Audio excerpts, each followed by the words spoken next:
નમસ્કાર. ચાલો આજે આપણા શરીરની અંદર એક એવી સિસ્ટમને સમજવા માટેની સફર પર નીકળીએ જે ખૂબ જ મહત્વની છે પણ જેના વિશે આપણે બહુ ઓછી વાત કરીએ છીએ. હા, આપણે વાત કરી રહ્યા છીએ માનવ ઉત્સર્જન તંત્ર વિશે, એટલે કે આપણા શરીરની પોતાની સુપર એફિશિયન્ટ ક્લીનઅપ ટીમ વિશે. સારું, ચાલો એકદમ સાદા સવાલથી શરૂઆત કરીએ.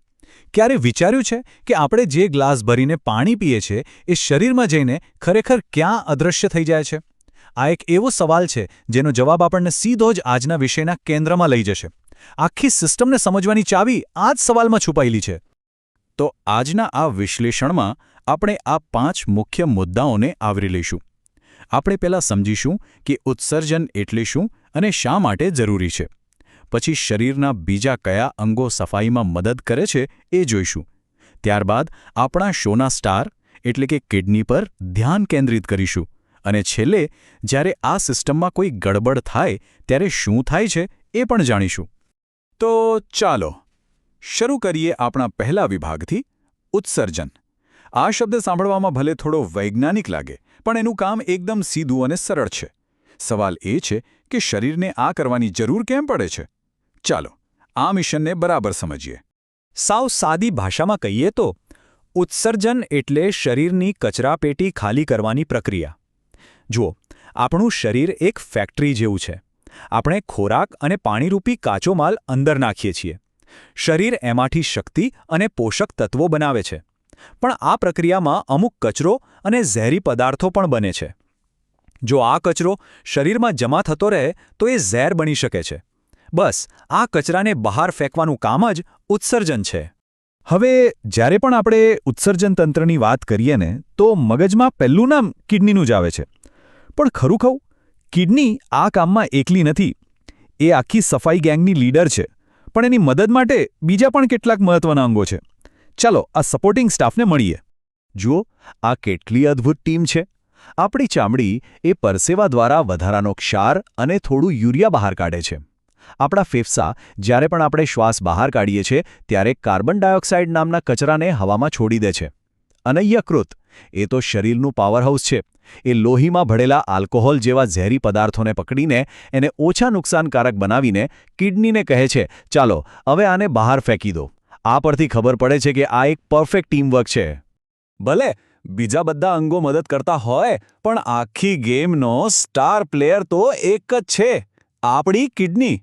રાજમાના દાણા જેવા આકારના આ 2 નાના અંગો આપણા શરીર માટે એક માસ્ટર ફિલ્ટરનું કામ કરે છે. ચાલો હવે આના પર જ ફોકસ કરીએ. ચાલો કિડની વિશે થોડી ઝડપી પણ રસપ્રદ વાતો જાણી લઈએ. તે આપણી પીઠના ભાગમાં કરોડરજ્જુની બંને બાજુએ આવેલી છે. અને એક મજાની વાત કહું, આપણા શરીરમાં યકૃત જમણી બાજુ હોવાથી જમણી કિડની ડાબી કરતાં થોડી નીચેની તરફ હોય છે. આકાર તો વાલ કે કાજુ જેવો જ. અને એનું વજન ફક્ત 150 ગ્રામની આસપાસ. પણ કામ એટલું મોટું કે લોહીને સંપૂર્ણપણે શુદ્ધ કરી નાખે. તો હવે સવાલ એ થાય કે આ નાનકડી કિડની આટલું મોટું કામ કરે કેવી રીતે? જવાબ છે એની અંદર રહેલા લાખો નાના નાના ફિલ્ટર્સમાં. આ ફિલ્ટર્સને નેફ્રોન કહેવાય છે. અને સંખ્યા કેટલી ખબર છે? 10 લાખ. એક કિડનીમાં 10 લાખથી પણ વધારે. કલ્પના તો કરો. આ જ નેફ્રોન અસલી જાદુગરો છે જે લોહીમાંથી કચરો અને વધારાનું પાણી અલગ પાડે છે. તો હવે આપણે એ જાણીએ કે આ લાખો નેફ્રોન ભેગા મળીને લોહીને કેવી રીતે સાફ કરે છે. ચાલો લોહીની આ સફાઈની આખી પ્રોસેસને સ્ટેપ બાય સ્ટેપ સમજીએ. ગંદુ લોહી કિડનીમાં કેવી રીતે આવે છે, કેવી રીતે સાફ થાય છે અને અંતે કચરો શરીરમાંથી કેવી રીતે બહાર નીકળે છે. આ આખી પ્રોસેસની પાઇપલાઇન એકદમ સીધી છે.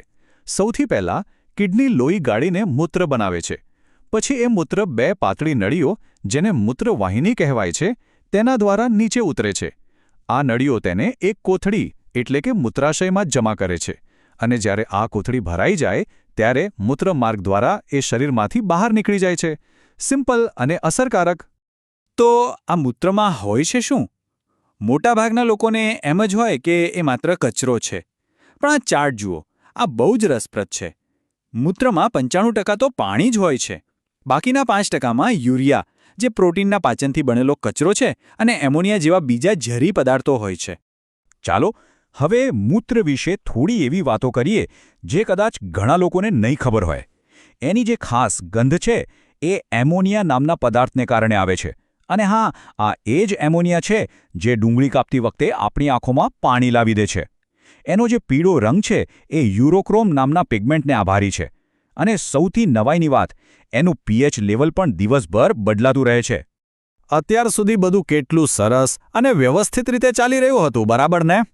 પણ શું થાય જ્યારે આ પરફેક્ટ સિસ્ટમમાં કોઈ ગડબડ થાય? જ્યારે આ સફાઈ ટુકડી બરાબર કામ ન કરી શકે ત્યારે શું પરિણામ આવે? ચાલો એના પર એક નજર નાખીએ.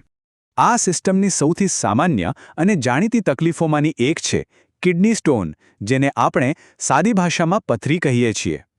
આ એક ખૂબ જ પીડાદાયક સ્થિતિ હોઈ શકે છે. પણ આ પથરી ખરેખર છે શું?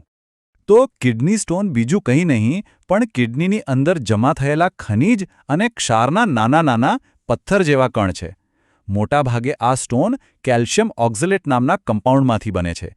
જ્યારે આપણે ઓછું પાણી પીએ અથવા ખોરાકમાં અમુક પ્રકારના ક્ષારનું પ્રમાણ વધી જાય ત્યારે આ સ્ટોન બનવાની શક્યતા વધી જાય છે. પથરી સિવાય પણ બીજી ગંભીર બીમારીઓ થઈ શકે છે, જેમ કે નેફ્રાઇટિસ, જેમાં કોઈ બેક્ટેરિયલ ઇન્ફેક્શનને કારણે કિડનીમાં સોજો આવી જાય છે. અને યુરેમિયા, જે ખૂબ જ ખતરનાક સ્થિતિ છે.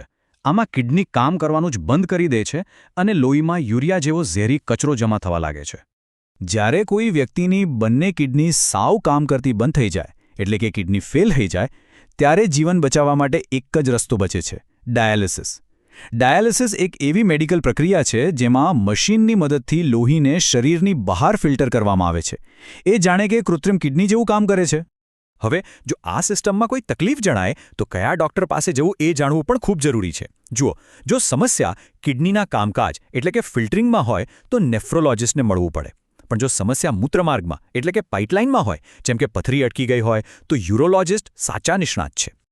તો આ બધી ચર્ચાના અંતે સૌથી મહત્વનો સવાલ એ ઊભો થાય છે કે આપણે શું કરી શકીએ છીએ જેથી આપણી આ અદ્ભુત ફિલ્ટરિંગ સિસ્ટમ જીવનભર સ્વસ્થ રહે? જવાબ આપણી રોજિંદી આદતોમાં જ છુપાયેલો છે. પૂરતું પાણી પીવું, સારો અને સંતુલિત ખોરાક ખાવો અને થોડી કસરત કરવી. આ નાની નાની બાબતો જ આપણી કિડનીને લાંબા સમય સુધી સાચવી શકે છે. ખરું ને?